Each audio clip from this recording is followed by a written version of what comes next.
पुत्र देना या ना देना वो लीलाधर की लीला है।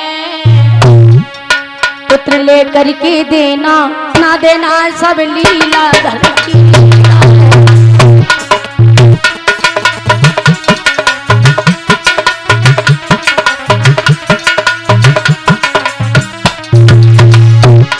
पुत्र देना या ना देना सब लीलाधर की लीला है। पुत्र को भी दे करके लेना सब ऊपर वाले की लीला है।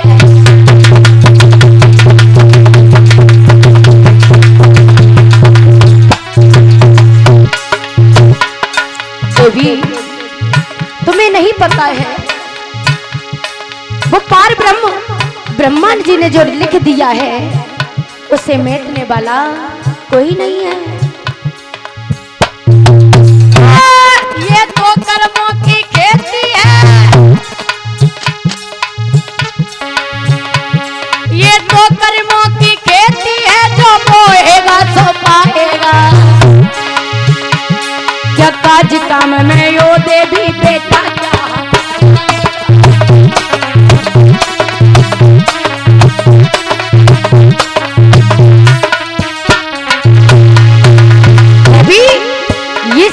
हम तुम कर्म कर सकते हैं। पुत्र देना या ना देना वो तो सब विधाता के हाथ में।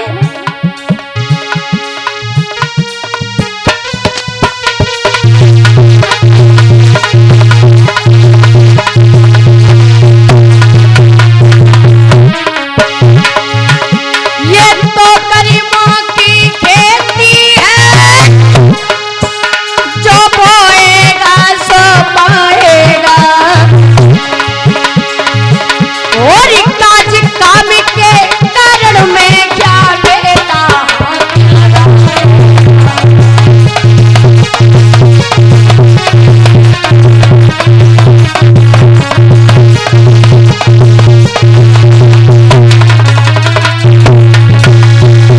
आज मैया पवन रेखा कहने लगी, महाराज तुम्हें नहीं पता है हमारे कोई संतान नहीं है तो इस घर में रहना मुझे ठीक नहीं लगता है। ये घर तो मुझे काटने के लिए दौड़ता है। आज महाराज वहां समझा करके पवन रेखा को कचहरी के लिए चले जाते, दरबार के लिए चले जाते हैं। आज मैया पवन रेखा बैठी बैठी रो रही है, मन में विचार करती है। पड़ोस का बालक आ जाता है, पड़ोसन के बालक को देखती है तो निहार करके नजर भर के देखती है, अगर मैंने इसके बेटे को गोदी में ले लिया, ऐसा ना हो हमारे कोई संतान नहीं है और इस बच्चे को मैंने गोदी में ले लिया तो मुझे कोई दोष ना लग जाए, इस बालक को खिलाने में कोई हमें दोष ना लग जाए। महाराज ये सत्य बात है। जिन माताओं के पुत्र जब कोई संतान पैदा नहीं होती है तो वो माता बड़ी अंदर से टूटी हुई होती है, तो दूसरे के बालक को भी नहीं खिला सकती हैं। अगर हमारे छूने से उसके बालक को कुछ हो गया तो ये कहेगी कि वही रण बांझ ने ऐसा कर दिया, वो तो थी मुझे भी गैर पुत्र का कर दिया। आज मैया पवन रेखा दासी को बुलाती है, कहने लगी, बहन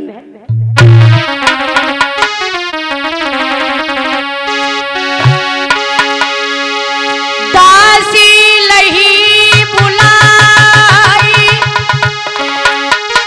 कई समझ आई चली निकजानी, और मेरे सैया को महल में निभाई के गुइया।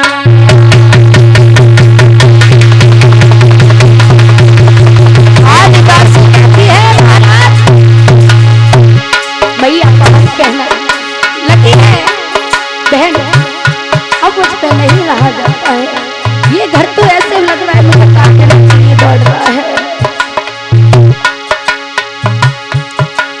अरे सुन दासी मेरी बात, सुन मेरी बात,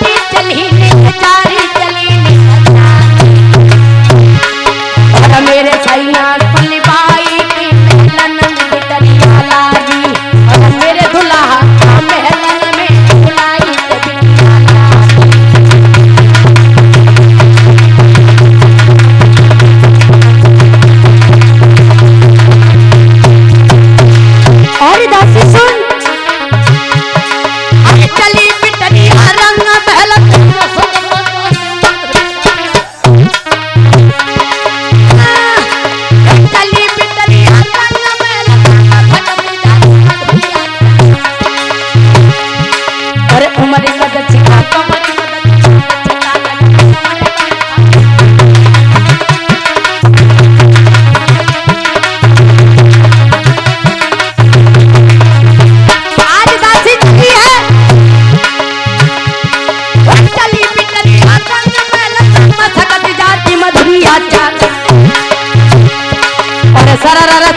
चुंदर उड़ी दिखलो गले लोहा अरे चटक चुंदरिया उड़ती जावे दुटिया नमक पाए से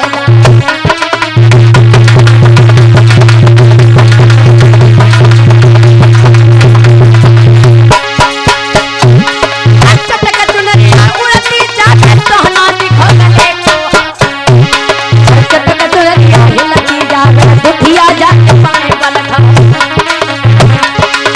चली है दासी रंग महल चाही के महल और जहाँ पे राजा बैठे गद्दी पे दासी लगी बराबर जाए और शीश झुकाई की दासी बोली देव राजा के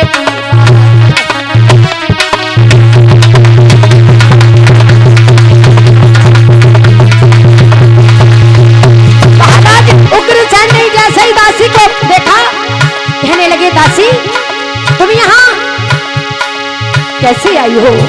दासी ने शीश को दिखाया कहने लगी महाराज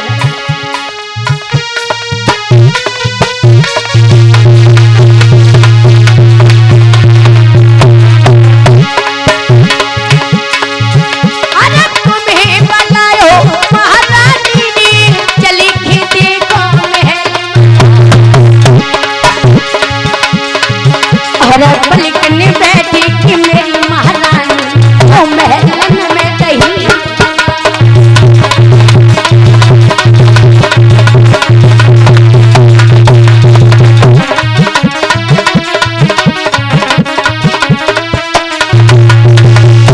आज मेरे श्रोता बंधुओं महाराज उग्रसेन को जिस समय दासी लिवा करके महलों की तरफ आई है तो मेरे भक्तों महाराज उग्रसेन को आते ही देखा पवन रेखा कहने लगी महाराज एक रूल और होता है उसूल और होता है माताओं के अंदर जब महाराज या पिताजी हमारे भैया बंद अगर कहीं बाहर से आते हैं अगर पतिव्रता माताएं बहनें हैं थोड़ा सा भी प्रेम अपने